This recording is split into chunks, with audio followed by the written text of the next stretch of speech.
Hi everybody, welcome back to Jack and Cat Adventures. I thought today we could make some sauerkraut, and we start off with a head of cabbage. I actually got two here because I'm going to try two different jars today and see which one does the best. What you need to do to prep your cabbage to make the sauerkraut is you have to tear off all these old leaves. They're all brown, as you can see, and then we're going to wash it really good.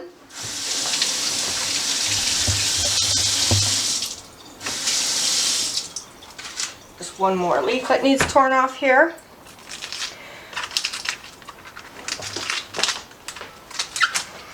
So if you're just starting out in the kitchen, this is a really good thing to try because you can't really screw it up, and if you do, it's only cabbage and it's cheap. So what I'm using is my serrated knife here, and I'm going to cut this cabbage pretty thin in strips, and I'll show you how to do that. So just go like this and do really thin strips. You want it pretty thin. And like these ones that have like a big vein through them, work up to the vein and then just throw the rest away because that's pretty tough. So you go like that, and then I'm going to just turn it a half turn, and I'm going to cut it down the middle. Alright, so let's do that, and as soon as I get enough in here, I will come back to you and show you how to do the rest. Alright, I cut it in half. And what you need to do is, and be very careful doing this, you could cut your hand off. You need to remove the core, and I'm just going in like that, away from my hand, and I just pull it out like that. I'll show you one more time. Start for the bottom facing away from you, cut just enough around, and pull out with your knife, and you're done. Okay, so I have half of a head of cabbage in here right now. And what you're going to want to do is you want single layers, and each layer you're going to sprinkle some salt. I'm using kosher salt today. You can use any salt you want. I have tried the pink Himalayan, and the last time I made it, it was way too salty with that. So if you do use it sparingly. So what I'm going to do is I'm just going to sprinkle some salt on here. And salt is what's going to get your sauerkraut getting to the sour stage. So what you want to do is you want to massage all that salt into this cabbage here. And like I said, each layer we're going to do that. And then what that does is it releases the water from the cabbage. We're breaking it down so that it can ferment. What I wanted to tell you about homemade sauerkraut is it's so good for you. The probiotics in it are so much better than the probiotics you actually take by mouth, because we don't know how much of the process breaks down the probiotics in pill form, but this is pure probiotic, and you can cook it once it's done if you don't like it raw. I tend to eat it raw only because I want all the probiotics. It really does help with stomach issues. If you have stomach issues, the probiotics in this is great. Okay, so now you can see that this is getting wet. That's what you want. You want to just keep massaging that salt in there and getting it wet, because if we don't do this in between layers, if it's not wet, it will mold and rot, and it won't be any good. So you really make sure you do a good job at squeezing this salt into this.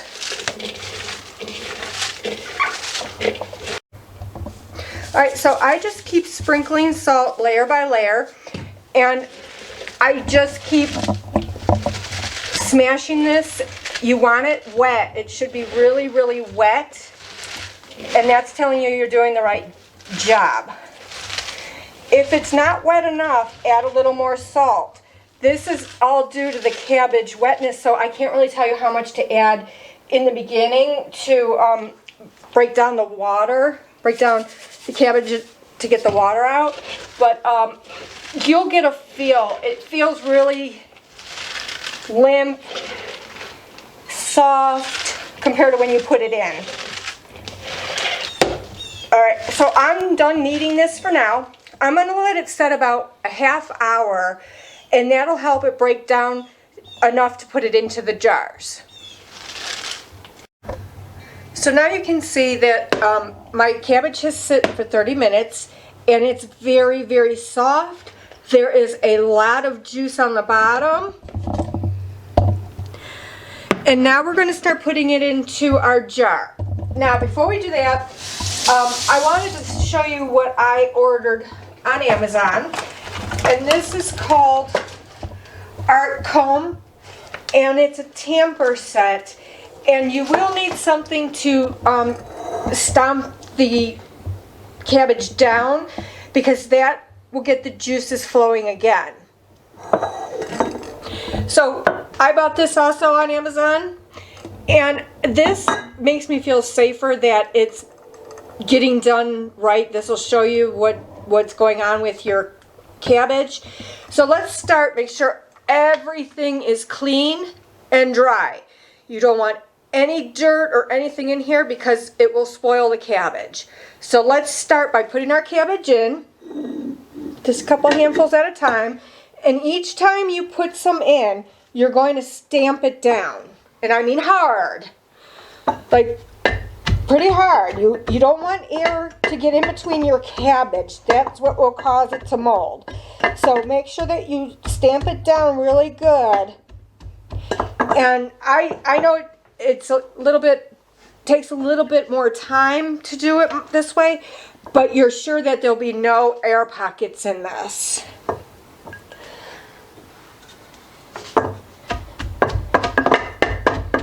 Also, if you are going to make this within the next day or two, it should be ready by St. Patrick's Day, so you can actually eat this with your corned beef.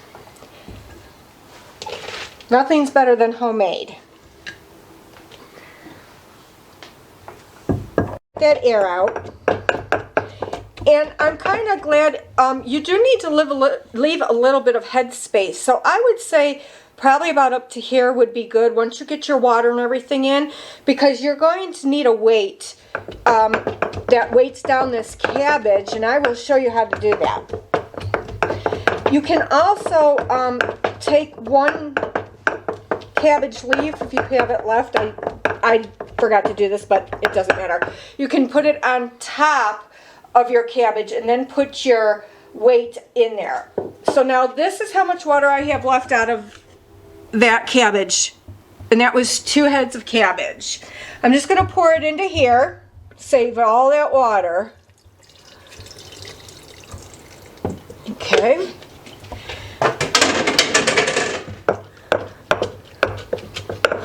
All right, now, depending on how much salt you used to express the juices out of this cabbage, that will tell you how much to use for the rest of it. So for every 2 cups, it's 1 to 2 tablespoons of salt. Go less. You can always add more while it's fermenting. I made a batch last month and with the pink Himalayan salt, and it was so salty, even after rinsing it, I could not eat it. I had to throw it away. So be very, very light on the salt at first until we get this bubbling and going. So I'm going to put 2 cups of water in here. Actually, I'm going to use this. This is distilled water, and this stops from any of the minerals or chlorine or anything messing with your cabbage. So let's do 2 cups of water. And I'm just going to sprinkle some in because I really salted it really heavy. So I'm just going to sprinkle in. Now, you do whatever you want to do. Just kind of stir it in. And then we're going to start filling this up.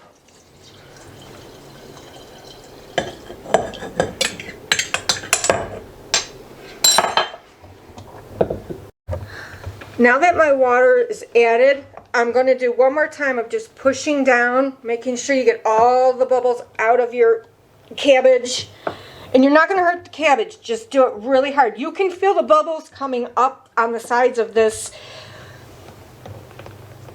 matter. Okay, I want to show you. Okay, so don't worry about this foam. What we're going to do is we're going to keep an eye on this. I think it's just because I was messing with it a lot.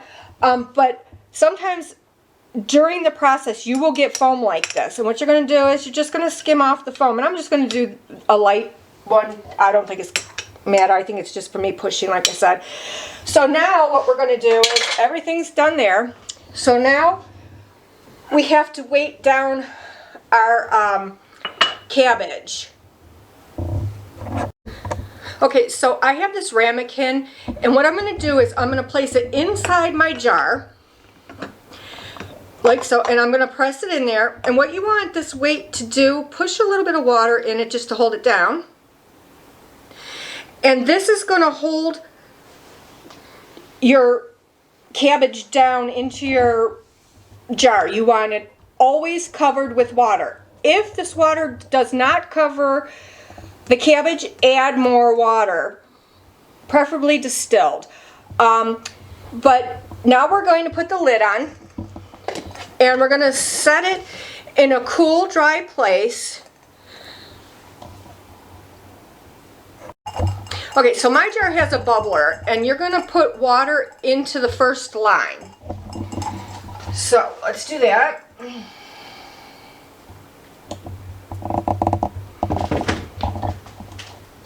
Okay, so I have water, and I'm just going to stick it on there with the lid. Now what you're going to do, I take a towel, and what I do is it has to be in a cool, dry place.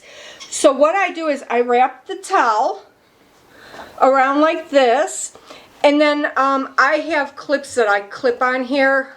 They're just like chip clips. And I keep this on my counter just wrapped like this, and once a week you're going to check it. And I will go through all that with you when it's time to check. Now, if you don't want to put out the money for a jar like mine, you can use any kind of canning jar. Does not matter how big, how small, whatever you want to make. But when you fill this jar, and you're ready to put the lid on, do not tighten it. Just lightly close a little bit. You don't want it like that. Just hand tight. Just that. Because if it's too tight and the gases expand in this, it will explode. So, like I said, if you're just trying it out, I would just get a canning jar and try and see if you even like it. I went a little bit more because I really need it for my health. So I do bigger batches. But like I said, you could do whatever you want to do. You do you.